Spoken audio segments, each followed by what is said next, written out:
मैंने तुम्हें शक्ति इसलिए दी है कि तुम अपनी रक्षा कर सको। दूसरों को कष्ट देने के लिए अपनी शक्ति का प्रयोग कभी मत करना।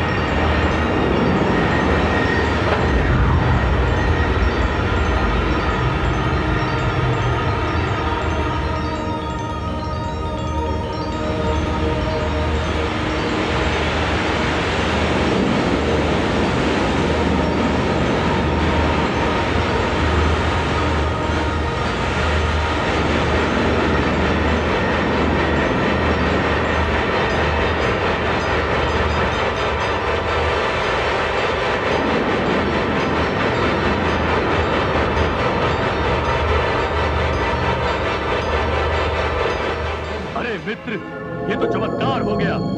हाँ, माँ शक्ति ने प्रसन्न होकर हमें शक्ति का वरदान दे दिया। अब हम शक्तिशाली हो गए हैं। हमें किसी का भय नहीं। हमें इच्छा मृत्यु का वरदान मिला है। हमारी इच्छा के बिना हमें कोई नहीं मार सकता। तो फिर ये जल के जीव जंतु हमारा क्या बिगाड़ लेंगे? मित्र, एक काम करते हैं, हम जल के अंदर उतरकर इन भयानक जीव जंतुओं के बीच जाकर माँ शक्ति के दिए हुए वरदान की परीक्षा लेते हैं। हाँ मित्र, चलो चलो।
हाँ मित्र मधु।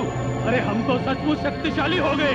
हाँ मित्र, हमने जल के इतने भयानक जंतु को मार गिराया। हाँ मित्र, अब जल का कोई भी जीव हमारे सामने आने का साहस नहीं करेगा।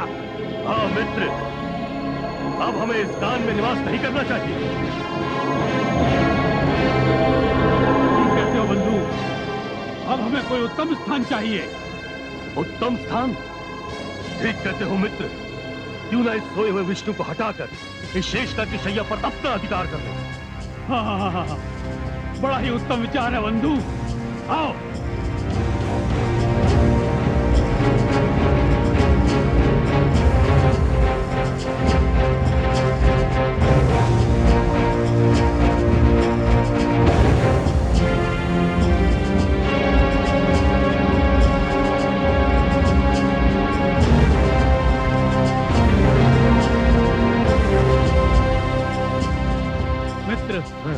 ये कितनी चिकनी चिकनी और कोमल शैया है, सोते ही नींद आ जाएगी। हाँ मित्र, अब हमारा निवास कान में नहीं, इस सुंदर शेषनाग शैया पर है। परंतु मित्र, ये तो अभी तक गहरी निद्रा में सो रहा है। हाँ, इसे जगाकर यहाँ से हटने को कहते हैं। हाँ, ए विष्णु, जागो निद्रा से। उठो यहाँ से, अब तुम्हारे स्थान पर हम रहेंगे यहाँ। अगर तुम नींद से नहीं जागे, तब तुम्हें उठा के बाहर फेंक देंगे। रुक जाओ, तुम लोग किस नीच प्रकृति के हो? मेरे जिस स्वामी के कानों में तुमने आश्रय लिया, उनके प्रति तुम्हारा ये दुर्व्यवहार, यदि मुझे ये ज्ञात होता तो मैं तुम्हें कभी उस भयानक जलचर से न बचाता। यदि अब तुमने मेरे स्वामी की योग निद्रा में बाधा डालने का प्रयास किया तो परिणाम के उत्तरदायी तुम स्वयं होगे। अरे जाओ, पहले हम दुर्बल थे, शक्तिहीन थे, किंतु अब हमारे पास अपार शक्ति है। देखो हम किस प्रकार तुम्हारे स्वामी को इस सुंदर शैया से उठाकर सागर में फेंकते हैं।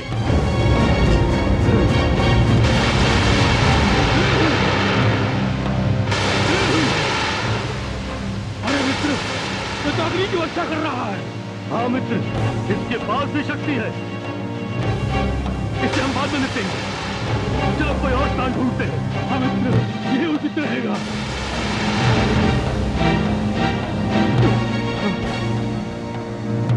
वो देखो मित्र, वो ऊपर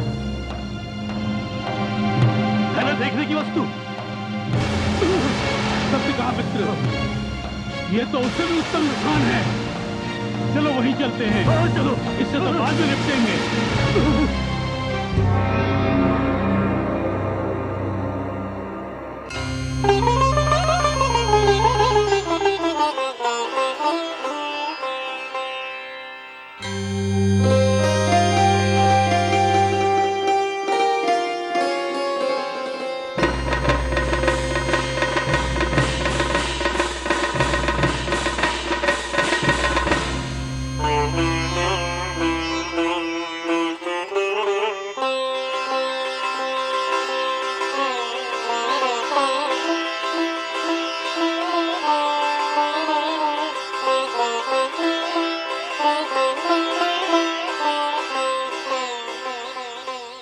हे आदिशक्ति, यह आपने क्या किया? आपने दैत्यों को इच्छा मृत्यु का वरदान दे दिया। महादेवी, मैं माता हूँ। मेरी संतान जब भी मेरा आह्वान करेगी, मुझे जाना होगा। वो मुझसे जो भी वरदान मांगेगी, मुझे देना पड़ेगा। मेरे लिए तो देवता, दानव सभी एक समान है, सत्य है। किंतु हे माँ शक्ति, आपने इस वरदान का परिणाम सोचा है? वो दोनों दैत्य मधु और कैटभ अपने ही जन्मदाता पर आक्रमण कर बैठे। यदि शेषनाग न होते और भगवान विष्णु की योग निद्रा टूट जाती तो अनर्थ ही हो जाता। किंतु हे आदिशक्ति, अब वो दोनों दैत्य ब्रह्मा जी की ओर बढ़ रहे हैं। बढ़ने दीजिए। महादेवी, मैंने उन्हें इच्छा मृत्यु का वरदान दिया है, क्योंकि उनकी इच्छा सही सही उनकी मृत्यु तो अवश्य होगी। और हे महादेवियों, ब्रह्मा जी तो ब्रह्म के अंश हैं। हे माँ शक्ति, उनके पास तो कोई शस्त्र नहीं है, और शस्त्र के बिना ऐसे दो शक्तिशाली दैत्यों का सामना वो कैसे करेंगे? आप चिंतित न हो महादेवी, मैंने उन दोनों दैत्यों को शक्ति दी है, किंतु शक्ति के साथ साथ मैंने उन्हें चेतावनी भी दी है। यदि उन्होंने शक्ति का अनुशासन भंग करने का प्रयास किया तो शक्ति मेरा स्वरूप है, शक्ति मेरी आज्ञाकारिणी है। मैं जिस किसी को भी शक्ति देती हूँ उसके पास वो मेरी धरोहर होती है। जो भी मेरी इस धरोहर के साथ दुर्व्यवहार करता है तो मैं अपनी ये धरोहर उससे छीन लेती हूँ। शक्ति मेरे लिए एक ऐसी डोरी है जिसका एक ही छोर है और वो छोर मैं जब चाहूं खींच लेती हूँ। प्रारंभ चाहे किसी के भी हाथ में हो, अंत मेरे हाथ में है। अब आप देखती जाइए कि ब्रह्मलोक में क्या होता है।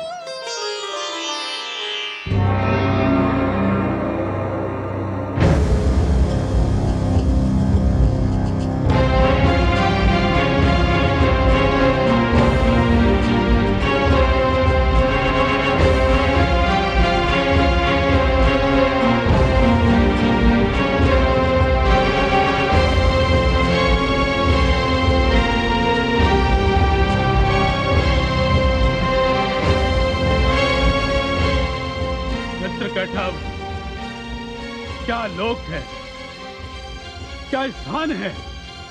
हाँ मधु, ये अकेला व्यक्ति इतने बड़े स्थान में और इतने सुंदर आसन पर बैठा है, और इसके हाथ में तो कोई अस्त्र शस्त्र भी नहीं है। हाँ मित्र, ये स्थान हमारे लिए बहुत ही उपयुक्त है। यदि ये स्थान हमने अपने अधिकार में कर लिया तो कुछ दिनों पश्चात हम विष्णु से शेषनाग का आसन भी छीन लेंगे। क्यों ना इसे उठाकर सागर में फेंक दें? नहीं मित्र, पहले इसे हम जगाते हैं। यदि ये हमारे साथ युद्ध करने को तैयार हुआ तो हमें पता चल जाएगा कि इसमें कितनी शक्ति है। ठीक है, अभी जगाता हूं। देखने में तो बड़ा सीधा सादा लगता है, इसे सताने में बड़ा आनंद आएगा। उठो! अरे सुना नहीं तुमने? तुमसे कह रहा हूं, उठो!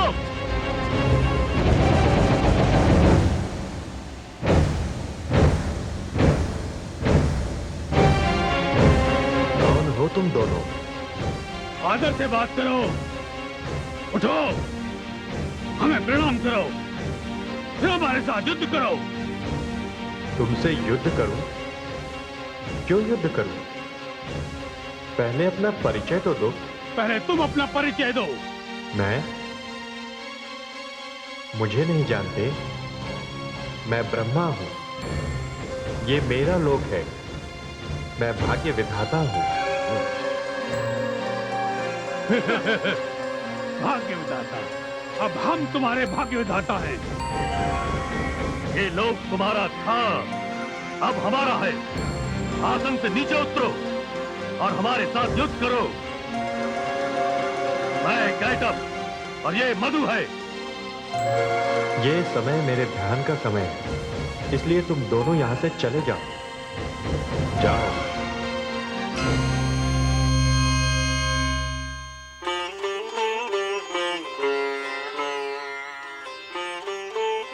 हे स्वामी, ये दानव भगवान विष्णु के कानों से निकले हैं, इसलिए इनसे युद्ध करना व्यर्थ है। आप शीघ्र भगवान विष्णु से प्रार्थना कीजिए, वे ही इन दुष्टों का संहार करेंगे।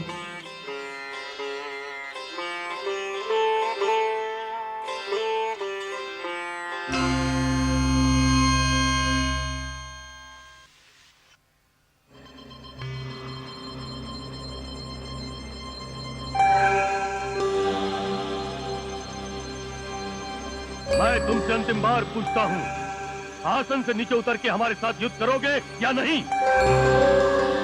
अवश्य करूंगा, किंतु मुझे थोड़ा समय दो, मैं किसी से परामर्श करके आता हूं। सुना मित्र मधु, ये हमसे समय मांग रहा है। क्या करें? इसे समय दे दो मित्र। यदि ये भाग गया तो? यदि ये भाग गया तो ये लोक हमारा हो जाएगा, स्थान हमारा हो जाएगा। और यदि ये युद्ध में हमसे मारा गया तो भी ये स्थान हमारा होगा। इसे समय दे देना चाहिए मित्र। ठीक। सुनो, क्या नाम बताया तुमने अपना? अरे हाँ, ब्रह्मा। जाओ, हम तुम्हें 1 प्रहर का समय देते हैं। बड़ा उपकार किया आप दोनों ने।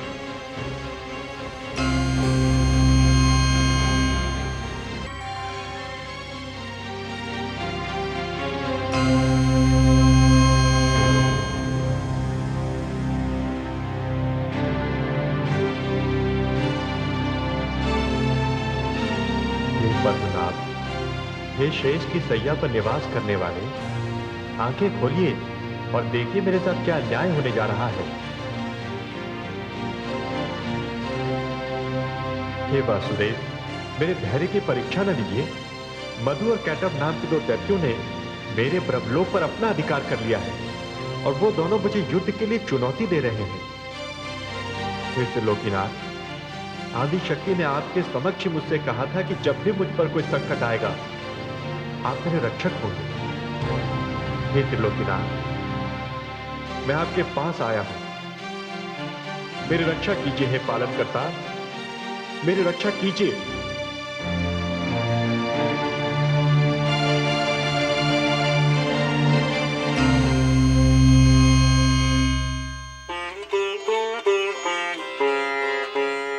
हे स्वामी, मैं आपकी शक्ति सरस्वती आपको इस संकट में नहीं देख सकती।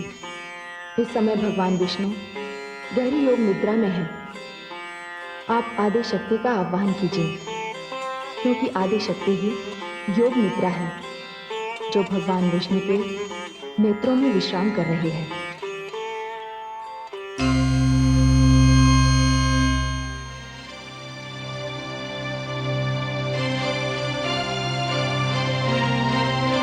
हे आदि शक्ति, आपके आदेशानुसार ही भगवान विष्णु के समक्ष अपनी रक्षा के लिए खड़ा हूं। वो विष्णु जो सारे संसार के अपने रक्षा कवच के अंतर्गत रक्षा करते हैं।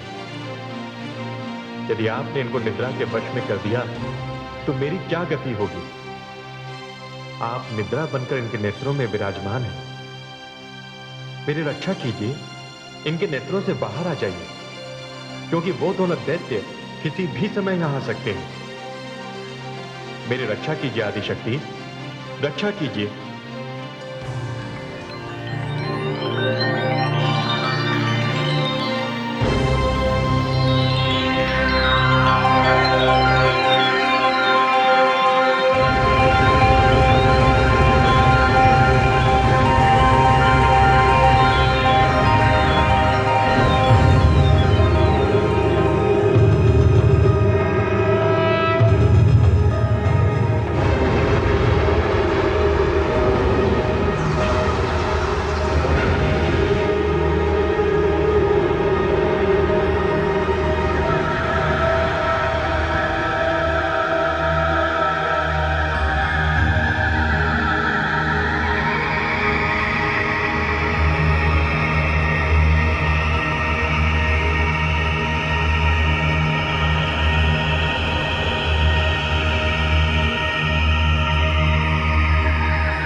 प्रजापति आप?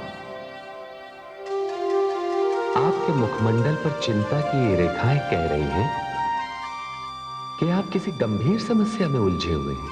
हाँ, आपने सत्य कहा पद्मनाभ। 2 दानव मधु और कैटब मेरे ब्रह्मलोक में आ गए और उन्होंने उस पर अधिकार कर लिया। क्या? हाँ त्रिलोकीनाथ, वे दोनों मुझसे युद्ध करना चाहते हैं। माता आदिशक्ति ने मुझसे कहा था कि संकट के समय मैं आपसे सहायता मांगू। मेरी रक्षा कीजिए हे त्रिलोकीनाथ। चलिए ब्रह्मा जी, मैं आपके साथ चलता हूं, देखता हूं कि वो कैसे दानव हैं